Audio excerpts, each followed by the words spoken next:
Welcome back to the Better Learning Podcast. We are continuing our conversations at EDspaces in Columbus, Ohio. We hope you're enjoying this series, and let's dive back in. All right, we're back at EDspaces in Columbus, Ohio, and we're here with Ronni. Can you introduce yourself? Sure. My name is Ronni Jarvis, and I am an Educational Solutions Manager with Alumni Educational Solutions. Awesome. First question we have for you. What does radically student-centered mean to you? So for me, radically student-centered is about the whole student, whether it's emotional, social, intellectual, physical. It's focusing on all of those things to make our learning environments, make our students as successful as they can be. Yeah, nope, I totally agree. So our next question for you. Can you share a time when a design decision directly influenced how students learn, interact, or feel within a space? Our company has a line of furniture called Y5. And what that means is that we work optimally in collaboration in groups of 5. And when I learned about Y5, it really resonated with me. The idea that, yes, working together in small groups allows students to be able to express themselves more easily, to ask questions, and also having that odd number always gives us consensus. And you can take that group of 5 and you can morph it into different forms and functions depending on the learning environment. So I actually had a school that purchased some Y5 furniture and they put our desks into the classroom. There was one student who needed a little more space than the normal circular version of the Y5 would. And I had a great creative teacher who understood that this child needed something different than the rest of the group.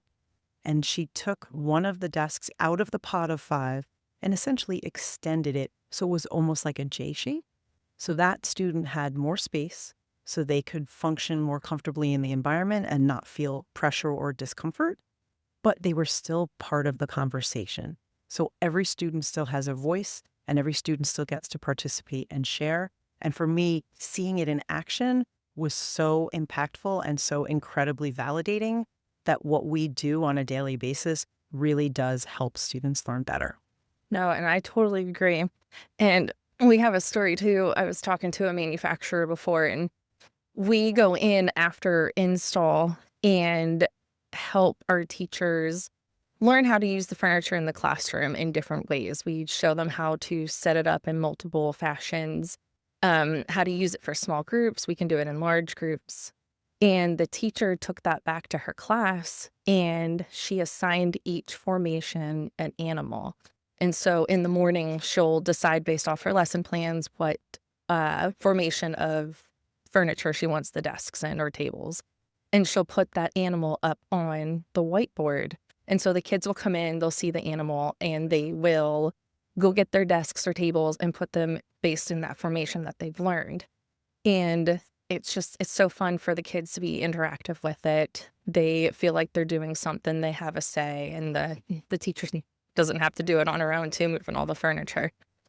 It's awesome. It helps in the classroom. Yeah, that's fantastic. And I think giving kids ownership of their space, they take more pride in it and they take better care of it and they really want to be in the space. And I think that's so important. If kids want to be learning, they're going to learn much more successfully. Yeah. Yep, I totally agree.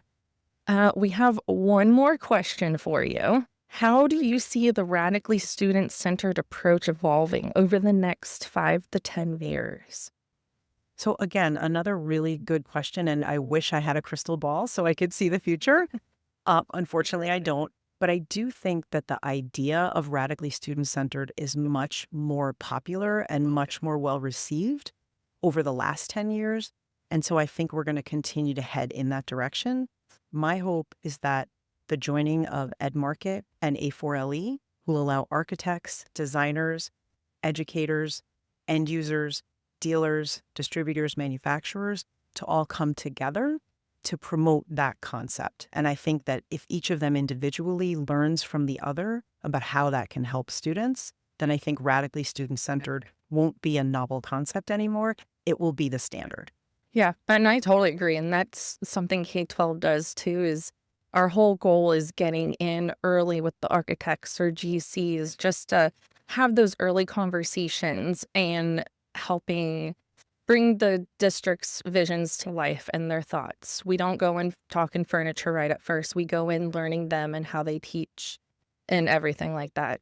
But it is so important, like you said, to not be in telling them what to do, but learning how they do what they do and how you can help them be more successful or maybe implement a different strategy that maybe they weren't aware of.